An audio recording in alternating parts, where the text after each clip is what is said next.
A pedido de muchos, hoy hablaremos de la hoja de trabajo. Es un documento que utilizamos como borrador para poder realizar los estados financieros. La hoja de trabajo es muy útil para la comprensión contable, sin embargo no es un documento obligatorio de llevar. En esta hoja de trabajo veremos el saldo de las cuentas y si hubo pérdida o ganancia en la gestión. Vamos con el ejemplo práctico. Vamos a ver entonces el ejemplo práctico de cómo realizar una hoja de trabajo. Vamos a llegar de cero a llegar a este punto donde ya está resuelto la hoja de trabajo. Entonces, ¿qué necesitamos para realizar esta hoja de trabajo? Primero que nada, saber las cuentas que se están utilizando en el libro diario, saber los saldos que han tenido cada cuenta, el movimiento que ha tenido, si ha tenido movimientos en el debe o si ha tenido movimientos en el haber, y posteriormente haciendo el cálculo se va a restar o sumar también para determinar el saldo que tenemos en caja, el saldo que tenemos de cuentas por pagar, el saldo que tenemos en nuestro capital, en nuestro patrimonio, etc. Entonces, para hacer esta hoja de trabajo, muchas veces se suele directamente copiar de lo que es el balance de comprobación de sumas y saldos, que no es más que una representación resumida de nuestro libro diario, ayudándonos en nuestros mayores en T. Entonces, vamos a copiar lo que es el balance de comprobación de sumas y saldos. Ya tenemos aquí las cuentas que se han movido en nuestra empresa y también tenemos sus sumas correspondientes, cuánto movimiento ha tenido en el debe, cuánto movimiento ha tenido en el haber y sus saldos, si tiene un saldo deudor o si tiene un saldo acreedor. Entonces vamos a copiar esto y lo llevamos directamente a nuestra hoja de trabajo. Ese es el primer paso. Ahora, muchos piensan que una hoja de trabajo de 10 columnas, vale decir solamente esto, es distinto a una hoja de trabajo de 12 columnas. Si se dan cuenta, yo voy a marcar las columnas aquí: 1, 2, 3, 4, 5, 7, 8, 9, 10, 11 y 12. Entonces, por lo general siempre se suele utilizar esta composición de 12 columnas, pero no hay ninguna diferencia si se utiliza la hoja de trabajo de 10 columnas. ¿Qué columnas se quitan o qué columnas se añaden? Simplemente se quitan estas dos. Ahora, si se dan cuenta, no afecta en nada porque aquí esta representación ya nos da el resultado. Esto es como un dato adicional que se lo coloca, pero esto ya lo tenemos representado en nuestro balance de comprobación de sumas y saldos. Entonces, se suele utilizar también la hoja de trabajo de 10 columnas, pero ya es solamente para hacer un resumen más apropiado, para que no se extienda tanto una hoja de trabajo. Entonces no hay una diferencia exacta. Al final nos va a botar un mismo resultado, no es como que vaya a cambiar los estados financieros. ¿Está bien? Bueno, ahora siempre vamos a corroborar que las sumas estén correctas: 231.000, 167.000, y es lo mismo que nos bota en nuestros balance de comprobación de sumas y saldos. Siguiente paso: en la columna 5 y la columna 6 nos indica que ajustes. ¿A qué se refiere con ajustes? El balance de comprobación de sumas y saldos, el detalle que estamos pasando a esta hoja,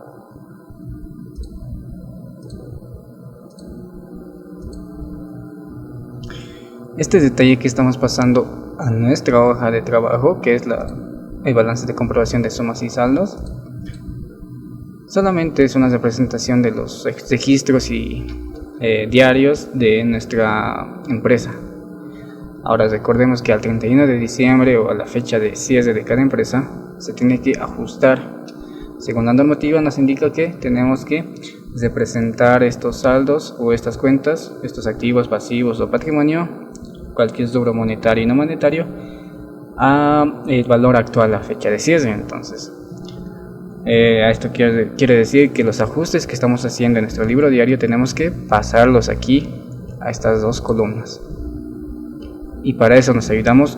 Si es que no tuviéramos las cuentas que vamos a ajustar en esta parte, colocamos aquí ajustes al 31 de diciembre de la fecha, y en esta parte ya representamos las cuentas que estamos utilizando para realizar los ajustes correspondientes, y en la columna que está marcado con azul lo vamos a ir colocando los datos. Entonces en nuestro libro diario seguramente ya teníamos los ajustes que hemos hecho. Aquí tenemos ajustes a 31 de diciembre, y entonces lo que se tiene que hacer es traspasar los datos. Por ejemplo, este ajuste correspondiente, esta es la liquidación de nuestro IVA, determinando el IVA que vamos a pagar. Entonces le hemos llevado aquí, si se dan cuenta, todos estos ajustes que hemos hecho en el libro diario, depreciaciones, actualizaciones del patrimonio, del inventario y también de los activos fijos, ya lo hemos llevado aquí. Entonces, para acelerar un poco, yo simplemente voy a traspasar estas cuentas aquí, todas las cuentas que ya estaban ajustadas. Y ahora en los saldos sí lo vamos a hacer uno por uno. Entonces me voy a mi libro diario y voy tomando transacción por transacción su importe que se está moviendo. Entonces nos dice que el débito fiscal IVA se está cesando por 1157, acuérdense, débito fiscal IVA. Entonces voy a mi hoja de trabajo, lo voy a mover aquí, voy a mi hoja de trabajo, débito fiscal IVA, ¿por cuánto se estaba moviendo?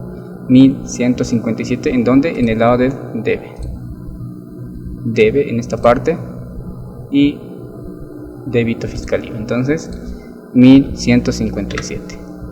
Me voy de vuelta a mi hoja de trabajo, bueno, a mi libro diario, y nos indica que el IVA a favor por 3002,48 se está debitando. Entonces voy a mi hoja de trabajo, busco si tenía alguna cuenta similar anteriormente en mis transacciones diarias y no la tengo. Entonces lo que hacemos es añadirla, la añado y la voy a debitar o cargar por este importe que es 3002,48.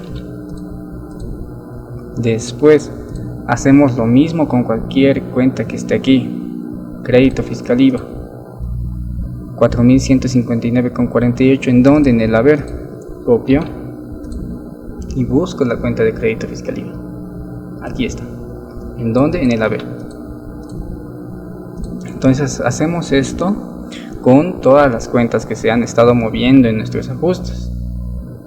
Aquí ya lo tenemos realizado. Entonces, para acelerar lo voy a copiar todo.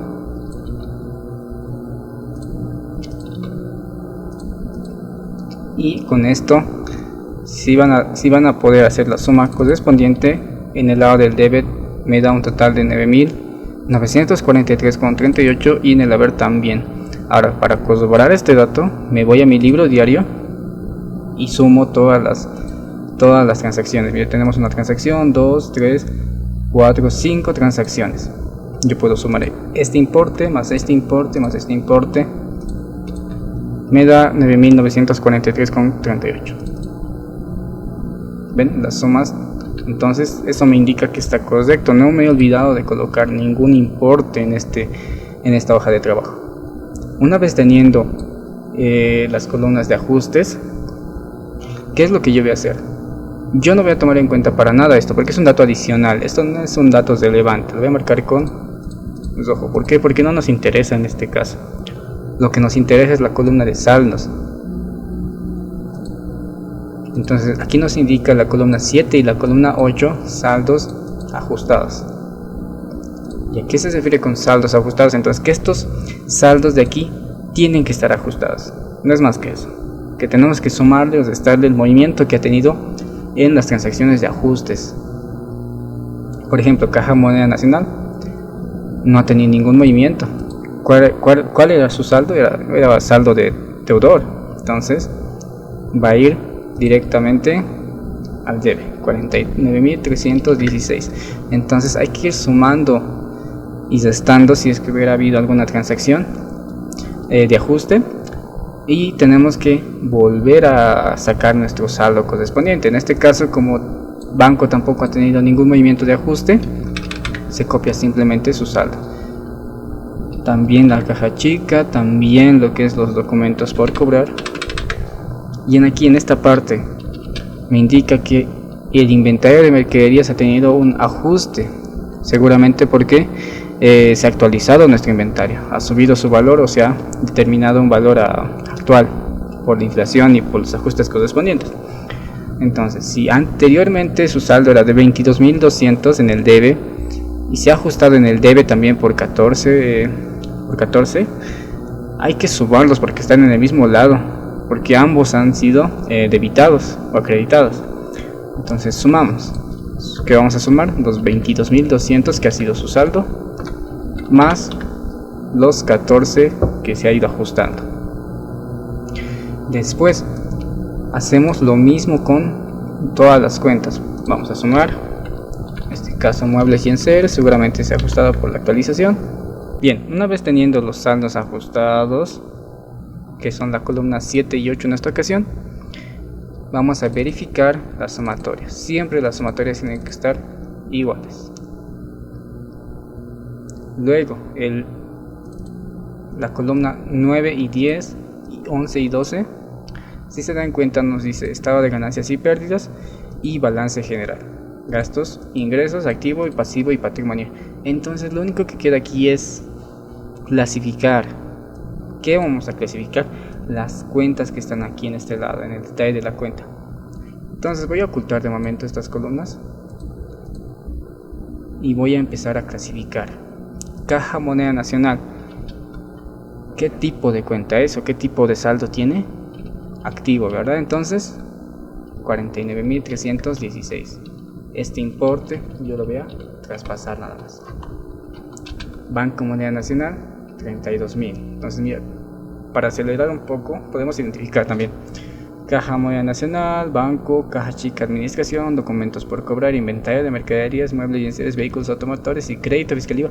Todas estas cuentas son activos, entonces directamente yo voy a copiar sus saldos en la columna de activos. Voy a seguir identificando documentos por pagar, impuesto a las transacciones, hasta esta parte donde dice capital forman parte de capital y pasivos. Y aquí dice pasivos y capital, entonces lo voy a traspasar.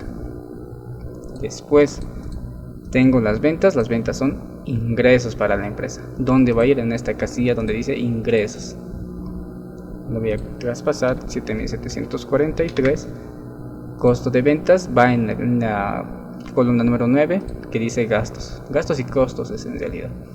Entonces, ¿qué más es un gasto? IT, combustible, alquileres pagados, sueldos, salarios y servicios básicos. Entonces todas estas cuentas pertenecen a lo que es la columna número 9, gastos. Ahora tengo también otras cuentas que han resultado de los ajustes realizados y también tengo que clasificarlas. IVA a favor, esto va a ser un activo. Tengo lo que es ajuste por inflación y tenencia de bienes. Si está en el lado del debe, va a ser como un gasto. Depreciaciones son gastos, lo colocamos en la columna correspondiente. Y las depreciaciones acumuladas y el ajuste de capital son parte del patrimonio. Entonces, patrimonio y depreciación acumulada son pasivos. Una vez que ya tenemos su clasificados en sus respectivos grupos, lo que vamos a hacer es sumar toda la columna y nos indica que ha habido un total de gastos en esta gestión de 28.655,18 y ha habido unos ingresos de 7.743. Entonces, si ha habido más gastos que ingresos, obviamente la empresa va a tener una pérdida. Por eso se le denomina aquí en esta fila pérdida de la gestión. Y como la contabilidad siempre tiene que igualar tanto el debe y el haber, lo que se hace es una suma total. Pero ahora, para que nos iguale, tenemos que aumentar el importe, la diferencia entre los gastos menos los ingresos en esta ocasión, que en este caso me da 20.000, y hago la suma. Voy a hacer la suma. Sumo mi total de ventas más la pérdida de la gestión y me tendría que dar el mismo importe que el gasto. hacemos el mismo tratamiento para las columnas del activo y pasivo y patrimonio. Si se dan cuenta, tengo un pasivo patrimonio de 163.000 y mi activo de 142.000. Entonces tengo que hacer el mismo movimiento, tengo que llegar al mismo importe. Entonces aumento la misma cantidad que he aumentado en los ingresos, lo aumento en el activo. Si se dan cuenta, es el mismo importe, 20.912,18, 20.912,18. Y tengo que hacer la suma y me tiene que dar el mismo resultado en ambos. En los gastos e ingresos me tiene que igualar, y en el activo, pasivo y patrimonio me tiene que igualar. Estos dos me igualan y estos dos me igualan. Ahora estos saldos, estos cálculos y esta clasificación que yo hice me va a servir para posteriormente a realizar lo que es el estado de resultados y también el balance general. Ahora, si se dan cuenta, en esta partecita donde dice pérdida de la gestión, que hemos determinado simplemente con la hoja de trabajo, me dice que tengo una pérdida de 20.912,18, y es lo mismo que nos tiene que salir en nuestro estado de resultados o estado de ganancias y pérdidas. Pérdida de la gestión 20.912,18.